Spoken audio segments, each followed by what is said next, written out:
Jamais nous n'avons été plus libres que sous l'occupation allemande. We were never as free as under the German occupation. We had lost all our rights, and first of all, the right to speak. We were insulted every day and had to keep silent. But that is precisely why we were free. As the German poison seeped into our minds, as we were constantly watched, every gesture we made was a commitment. The French philosopher Jean-Paul Sartre spent a lifetime defying conventional logic. The man who never felt so free as under German occupation would go on to challenge almost every assumption about the way we live in his search for the meaning of freedom. What struck me in Sartre, I would say the physical, nearly physiological sense of freedom. A sort of freedom embodied, made body. He was freedom. It was while in a German prisoner of war camp that Sartre, working in secret, first began to realize the potential of his ideas about personal freedom. He didn't know it at the time, but they would become the basis for the philosophy known as existentialism, which would transform the mental landscape of post-war Europe. Ideas so potent, they would turn Sartre himself into a cult figure, an entirely new kind of thinker who seemed to speak to the ordinary people.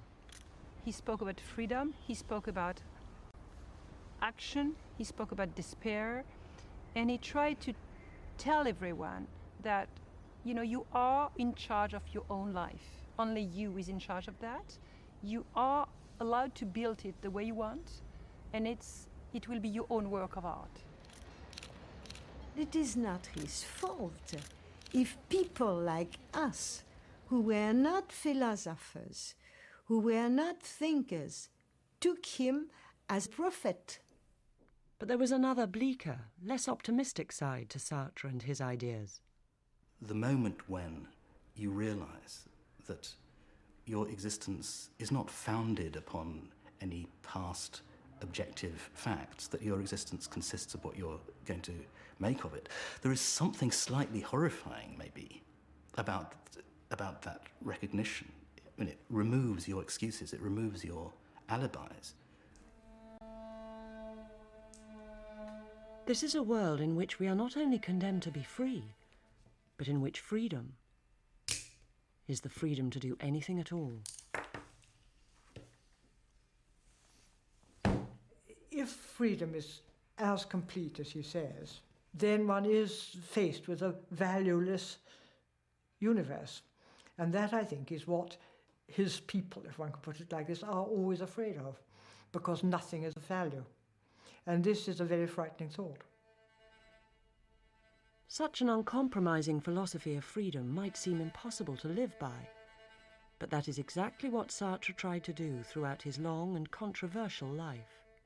He refuses order, he refuses family, he refuses children, he refuses being faithful. Everything is the contrary, and he's happy. Well, he's a real, I don't know, you should kill men like that, you should burn them.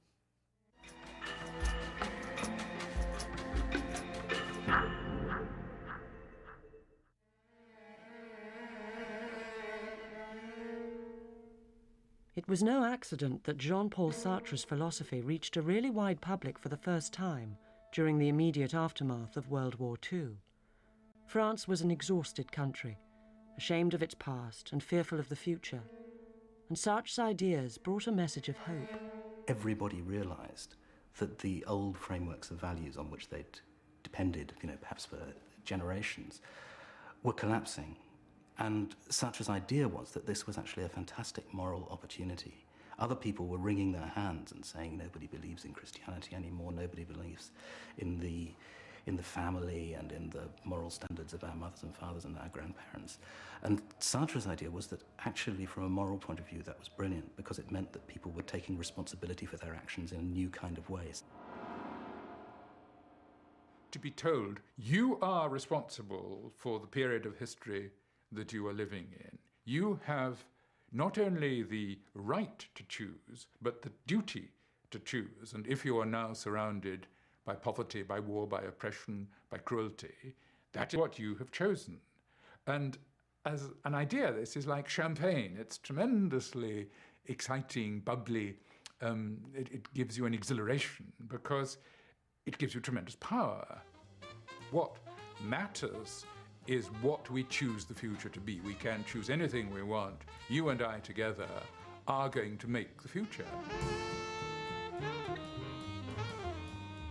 In the heady atmosphere of newly liberated Paris, Sartre's existentialist ideas found fertile ground, providing the jazz generation with a personal philosophy of freedom which expressed their instinctive rejection of the past. We were against everything that had a semblant d'ordre, that seemed a little for order. So we hated that. And as much as we could, we did all that was forbidden and prohibited. It was prohibited to dance, we danced. It was prohibited to hear jazz music, we heard jazz music. But Sartre himself had more personal reasons for wanting to leave the past behind. Born in 1905 into an upper-middle-class family, the death of his father and hatred of his stepfather drove the precocious child to reinvent himself as a character unconnected to the adults around him. He looked on the death of his father as a great liberation. Now, that's probably not the way he looked at it in the 5 or 6 years after losing his father, but he felt that he had never had this pressure of the man he ought to model himself on, and that he had to find his own models of what he wanted to be. He needed to believe he was free to make himself into something different. The ability to reinvent oneself, the ability to choose, became the most important thing that was his possession, and therefore in his philosophy it became the most important thing that anyone else could possess. Another factor in the young Sartre's need to remake himself was his appearance. An infection had left him with an extreme squint, and when he lost his baby curls, he was horrified to discover himself ugly. The major turning point came when the golden curls were cut off and he came home and saw something rather different in the mirror, and much worse, found that other people were no longer reacting to him as they had before. He had lost that charm, and from then on it was his brain that was golden. Sartre would go on to study at the prestigious École Normale Supérieure in Paris, where he quickly developed a reputation as an unconventional, bohemian figure. The student who came second to him in their final philosophy exams was the writer Simone de Beauvoir. Je pense qu'il était le plus sale, le plus mal habillé. Je crois aussi peut-être le plus laid. Mais je me rappelle l'avoir vu une fois avec un grand chapeau dans les couloirs de la Sorbonne, faisant la cour à je ne sais pas quelle étudiante, parce qu'il était toujours en train de faire la cour à tel ou tel jeune philosophe. Ça, c'était mademoiselle, je ne sais plus comment elle s'appelait. Enfin. Et il avait un grand chapeau, il était en train de faire du charme, et j'avais ricané. Though Sartre always wanted to be a writer, he initially took a post as a school teacher. During his spare time, he developed a strong interest in phenomenology, a new branch of philosophy that offered a radical account of the workings of human consciousness. In 1933, he took a year off and went to Berlin to study under Edmund Husserl, the world's leader in that field. When Sartre returned to Paris, he felt he had found an entirely new way of seeing man's existence in the world. The big idea he got was that to be conscious of something is to relate to an item in the world rather than to relate to some inner representation of it within your head.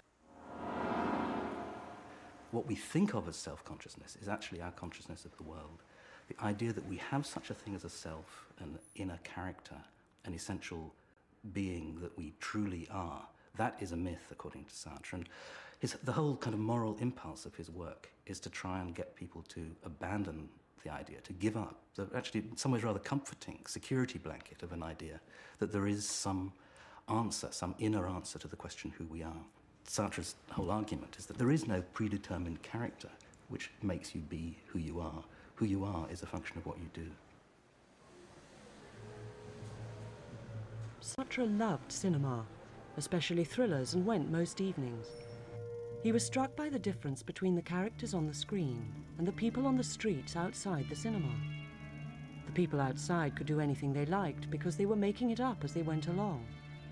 Unlike in the films he saw, there was no preordained script in real life.